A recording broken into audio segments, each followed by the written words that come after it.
Ups, maaf, aku non-is.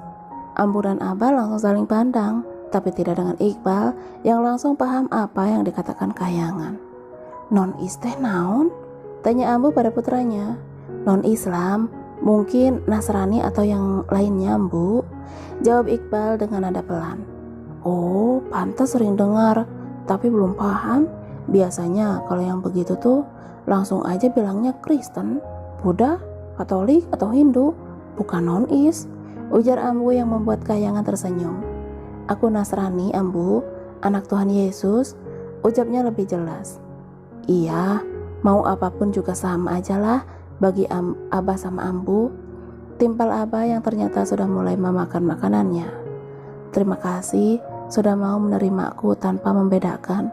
Lirik Kahyangan, kini dia justru malah mengingat Reza dan Melisa yang selalu memberikan pelukan hangat untuknya. 8 hari setelah kecelakaan akhir, Kahyangan diizinkan pulang oleh pihak rumah sakit. Tubuhnya berangsur membaik, tapi tidak dengan kakinya yang masih dipasang pen. Dia masih sangat kesulitan untuk berjalan, meski dengan tongkat sekalipun. Hal inilah yang akhirnya membuat keluarga Iqbal meminta Kahyangan untuk ikut tinggal bersamanya sampai keadaan gadis itu benar-benar pulih. Semua dilakukan keluarga Iqbal hanya demi bentuk tanggung jawab. 6 bulan itu lama loh, ucap Ambu saat Kahyangan belum juga menerima tawaran mereka. Apa kamu bisa melakukan aktivitas sendiri tanpa bantuan? Timpal Abah, disinilah ia yang paling merasa bersalah. Kamu itu tinggal sendiri tanpa keluarga sama sekali, balas Iqbal. Pria dewasa yang memiliki sifat angkuh itu sudah melipat tangannya di dada dengan rasa tidak sabaran. Kahyangan masih diam. Dia pun cukup sadar diri dengan kondisinya yang memang tidak memungkinkan. Kuliah dan pekerjaannya seakan sudah hilang dari tujuannya saat ini. Apa aku tidak merepotkan? Tanya Yayang yang masih bingung membuat keputusan. Lebih repot lagi kalau kamu nolak, karena saya nggak mungkin jengukin kamu. Saya sibuk, ketus Iqbal dengan sorot mata bagaikan elang. Si Aa tong galak teuing atuh Kasep, rayu Ambu pada putranya agar berhenti berbicara kasar kepada Yayang. Mau syukur enggak pun enggak apa-apa. Yang penting kita udah nawarin baik-baik. Tapi yang jelas aku enggak mau repot, tegas Iqbal lagi. Ambu mengusap kepala Kahyangan yang menunduk pilu menahan tangis. Bu, aku harus apa? Aku takut. Bumi yang juga sudah kembali dari liburannya sejak beberapa hari lalu memilih menyibukkan diri dengan kuliah dan juga urusan kantornya. Kini dia pun tidak terlalu menutup hatinya. Sifat cuek dan dinginnya masih dirasakan oleh orang-orang di sekitarnya.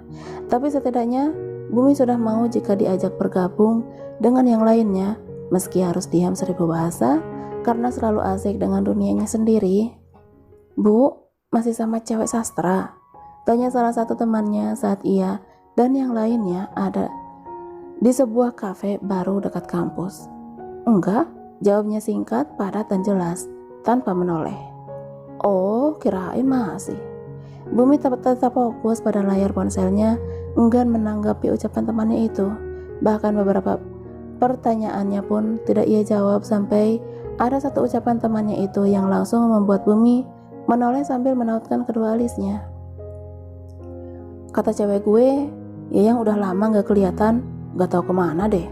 Kalau masih gak ada kabar, juga bisa-bisa di drop out dari kampus tuh. Kahyangan gak kuliah-kuliah? Tanya Bumi heran. Temannya mengangguk cepat dan itu langsung membuat hati Bumi mencelos. Kalian lost kontak? Tanya temannya dengan mimik wajah serius. Kali ini gantian Bumi lah yang mengangguk. Ada rasa sesal dalam hatinya karena memutus semua media komunikasi di antara mereka. Apalagi dia juga meminta bapaknya untuk berhenti mengawasi gadis itu. Bumi benar-benar tidak ingin tahu lagi tentangnya. Harusnya nggak gitu, Bu. Kasihan dia sendirian. Bumi tersenyum getir. Hanya karena alih-alih ingin melupakan justru malah memutus silaturahmi. Nanti gue cari tahu, gue pastiin semua baik-baik aja, ucap Bumi sebelum dia berlalu pergi meninggalkan teman-temannya. Kahyangan duduk di tepi ranjang bersiap untuk pulang. Mereka tinggal menunggu Iqbal selesai melakukan administrasi dengan pihak rumah sakit. Ambu terus mengusap punggung gadis cantik itu dengan penuh kasih sayang. Aku akan merepotkan kalian, ucap Kahyangan.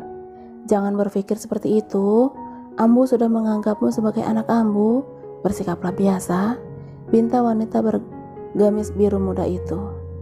Nanti Umi bobo sama Nisa ya? Kahyangan mengangguk sambil mengusap kepala bocah cantik yang berstatuskan anak piatu itu.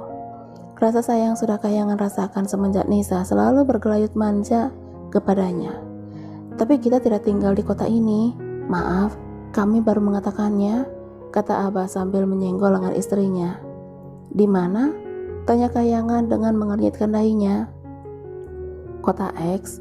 Kami di sini hanya berlibur karena Nisa kebetulan sedang ulang tahun. Hanya Iqbal yang tinggal di sana, jelas Ambu. Jadi kita ke kota X? Tanya Kahyangan meminta kejelasan dan dijawab anggukan kepala oleh Ambu dan Abah. Bagaimana? Suara Iqbal yang tiba-tiba mengagetkan semuanya yang sedang mengobrol serius. Semua mata kini beralih kepadanya yang berdiri di ambang pintu dengan tangan melipat di dada. Baiklah, jawab Kahyangan, mantap dan yakin. Alhamdulillah. 4 orang dewasa dan 1 orang anak kecil itu kini sudah ada di bandara, bersiap menuju kota yang akan mereka tuju. Hati Kahyangan bergemuruh hebat, merasakan sesak sakit dan entah apa lagi, semua rasa sedang bersatu dalam hatinya kini. Kamu yakin? Tanya Ambu. Yakin Ambu, aku di sini juga sendirian, jadi nggak ada yang membuat aku berat untuk pergi. Jawabnya sedikit mencekat. Bumi, aku punya dia. Gadis cantik yang kini menggunakan gamis namun tidak berhijab itu tertunduk di kursi rodanya. Dia sedang sekuat tenaga menahan tangis. Aku pergi, bukan untuk melupakanmu, tapi sejenak melepas lelah yang sudah mati-matian mempertahankanmu. Perjalanan udara yang memakan waktu 2 jam telah mereka lakukan. Kini saatnya beralih ke perjalanan darat, sekitar 1 jam menuju rumah Ambu dan Abah. Kahyangan tidak hentinya takjub dengan kota yang pertama kali ia datangi ini. Udaranya sejuk, dan yang pasti tidak seramai ibu kota. Jalanan yang masih sedikit lenggang membuat ia dengan bebasnya bisa menikmati apa yang ada di sekitar. Mobil berhenti di sebuah pekarangan rumah 1 lantai dengan halaman begitu luas. Ada beberapa pepohonan di depan dan di samping rumah itu. Kahyangan yang dibantu turun dari mobil oleh Iqbal entah kenapa tiba-tiba meneteskan air matanya. Kamu kenapa? Jangan bilang nyesel ya, udah ikut ke sini, saya nggak akan bawa kamu pulang, ancam Iqbal. Aku ngerasa sedang dekat dengan seseorang. Kahyangan masuk ke dalam rumah menggunakan kursi roda dengan Iqbal yang mendorongnya. Pria berstatuskan duda anak 1 itu tidak pernah bersikap manis sama sekali kepada Yayang, dan itu membuat ia sangat tidak nyaman jika ada Iqbal, meski Ambu sudah sering menenangkannya agar tidak memperdulikan sikap putranya itu. Kahyangan yang selalu diperlakukan ramah dan baik tentu sedih jika ada yang menatapnya acuh dan tajam, apalagi dia selalu dikelilingi pria ramah dan lembut seperti air, Bumi, dan Alex. Ya, lagi-lagi dia harus ingat dengan salah satu pemuda itu. Yang, kok ngelamun? Suara Ambu yang baru saja datang tentu mengagetkannya. Iqbal mana? Tanya wanita baya itu. Kahyangan menoleh ke kiri dan kanan mencari sosok pria yang tadi mendorongnya. Nggak tahu Ambu, aku ditinggal kayaknya, kekeh Kahyangan sambil mengusap tangkuknya. Kebiasaan, oceh Ambu yang akhirnya membawa Kahyangan ke salah satu kamar yang bersebelahan dengan kamar Nisa. Aku di sini, nggak sama Nisa? Tanya Kahyangan sambil menoleh ke belakang. Iya, kasur Nisa kecil, nggak cukup buat kalian, jawab Ambu. Wanita tua itu dengan sigap membantu Kahyangan untuk pindah dari kursi roda ke tepi ranjang. Semoga betah ya. Kahyangan berhambur memeluk Ambu. Dia berterima kasih banyak di sela isak tangisnya. Entah apa rencana Tuhan kali ini yang membawanya jauh dari kota asalnya bersama keluarga yang tidak pernah dia kenal sama sekali. Sudah cukup berterima kasihnya, jangan pernah sungkan ya. Ambu senang kenal kamu, apalagi mau ikut ke sini temenin Ambu, ucap Ambu sambil menghapus air mata Kahyangan. Tuhan begitu baik mengirim kalian kepadaku dan mau menerimaku yang jelas-jelas berbeda, lirih Yayang. Beda naona, kekeh Ambu sembari mencubit hidung Yayang, dan hal itu mengingatkan ia kepada Melisa, karena ibu dari bumi itulah yang biasa melakukannya jika dia sedang bermanja dalam dekapan wanita yang selalu dengan bangga memperkenalkan Kayangan sebagai menantu keduanya. Sekarang kangen mama gak boleh kangen Yayang ya. Kita cukup mendoakan dari jauh. Nisa dan Ambu yang heboh di dapur sedang menyiapkan makanan mereka malam membuat Kayangan harus berkali-kali tertawa, belum lagi Abah yang ikut mengacaukan suasana. Meski dia tidak begitu mengerti dengan yang kedua pasangan baya itu bicarakan, tapi Kayangan cukup paham maksudnya, walau tidak bisa ia ungkapkan. Ambu, Abah, Nisa, panggil Iqbal yang kini berdiri di ambang pintu dapur. Semuanya menoleh termasuk Kayangan meski namanya tidak disebut sang duda. Ada apa? Abi kok udah rapi mau kemana? Belum sempat pertanyaan Ambu dijawab, ternyata si cantik sudah ikut menimpali dengan pertanyaan lebih banyak. Abi mau pergi sebentar, Nisa makan malam sama Ambu juga Abah dulu ya, jawab Iqbal saat putri semata wayangnya itu kini tengah ia gendong. Sama Umi juga, tanya polos Nisa. Kakak? Nisa harus panggil kakak, oke? Tegas Iqbal yang dijawab gelengan kepala oleh anaknya. Nisa, itu kakak kamu, bukan calon umi kamu. Ngerti ya sayang? Pinta Iqbal lagi. Dua orang yang sama-sama keras kepala itu membuat Ambu dan Abah hanya bisa menghela nafas. Cik atuh gara bawa calon umi buat Nisa, tahu anaknya ribut terus pengen umi baru. Sindir Abah yang langsung dicubit oleh Ambu. Memang kalian pikir itu hal mudah?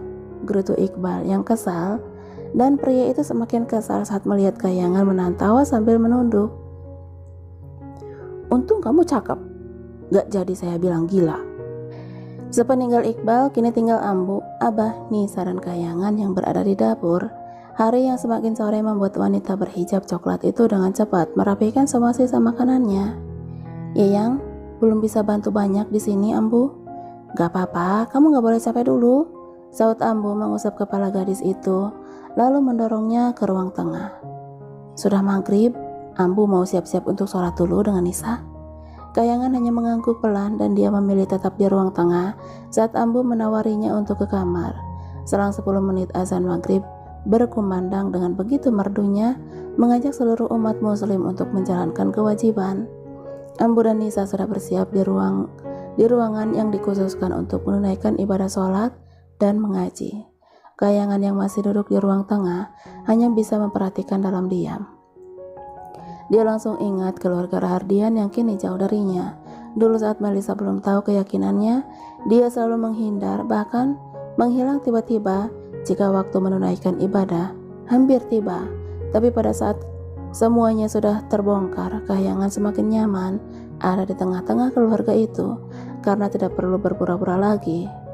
Usai sholat sunnah dan wajib, Ambu langsung mengajari Nisa mengaji dan juga menghafal surat-surat pendek atau doa harian lainnya. Dia yang fokus memperhatikan sampai tidak sadar jika Abah ternyata sudah ada di sisinya sedari tadi. Yang Kayangan menoleh dan langsung meraih punggung tangan Abah untuk dia cium. Abah udah pulang dari masjid? Sudah. Kamu bukannya makan malam duluan saja? Ucap Abah yang kini sudah duduk di salah satu kursi dekat Kayangan. Nanti aja kita makan malam sama-sama, Bah. Obrolan keduanya terhenti saat Nisa datang menghampiri, yang kemudian langsung memeluk Kayangan dari samping. Tidak lupa dia juga menghujaninya wanita itu dengan banyak ciuman di pipinya. Ayo makan dulu, ajak Ambu sambil berjalan mendekat. Hore, kita makan malam sama Umi. Ambu mendorong Yayang menuju ruang makan, sedangkan Abah menggendong cucu semata wayangnya itu. Semuanya kini sudah ada di meja makan, masakan yang cukup lengkap bagi mereka yang cuma tinggal berempat. Sebelum makan, ritual baca doa selalu akan dipimpin oleh Nisa. Bocah berusia 4 tahun itu dengan sangat baik. Amin, seru semuanya bersamaan termasuk Kahyangan. Umi juga bilang amin ya? Tanya Nisa polos. Haha, iya dong, artinya sama baik kok, jawab Kahyangan yang merasa gemas dengan raut wajah Nisa. Kalau artinya sama, besok Umi yang baca bisa? Pintanya yang langsung membuat Ambu dan Abah terkejut. Boleh, siapa takut? Nisa bersorak bahagia sambil bertepuk tangan kecil, sedangkan Ambu dan Abah hanya saling pandang bingung harus bagaimana, apalagi saat melihat reaksi Kahyangan yang nampak santai, biasa saja. Mereka menghabiskan makanan di piring masing-masing sampai tandas tidak tersisa, lalu mengucapkan alhamdulillah secara bersamaan, dan lagi-lagi Kahyangan pun ikut mengucapkannya juga. Biar ya yang bantu, tawarnya pada Ambu. Gak usah, temenin Nisa aja ya, tolak wanita baya itu yang dijawab anggukan pasrah oleh Yayang. Sampai jam 8 malam, akhirnya Nisa mulai rewel karena mengantuk. Dia meminta Yayang menemaninya malam ini tidur di kamar. Gadis itu tentu menyetujui keinginan bocah kecil itu. Yang, panggil Ambu saat keduanya hendak beranjak dari kamar. Iya Ambu, kamu bersih-bersih dulu. Ini ada beberapa baju bekas uminya Nisa, kamu masih bisa pakai sementara sebelum kita beli yang baru untukmu. Kahyangan menerimanya dengan senang hati. Dia tidak akan banyak menuntut apapun dari keluarga barunya ini. Iya Ambu. Kahyangan masuk ke dalam kamarnya untuk membersihkan diri dan berganti pakaian yang tentunya dibantu oleh Ambu dan juga disaksikan Nisa. Dia tersenyum lebar saat duduk di sisi ranjang setelah gamis berwarna merah muda melekat di tubuh langsingnya. Umi cantiknya banyak banget, puji Nisa dengan takjub. Aku ngerasa ada yang peluk pakai baju ini, Bu. Gak takut dan kayak dijagain.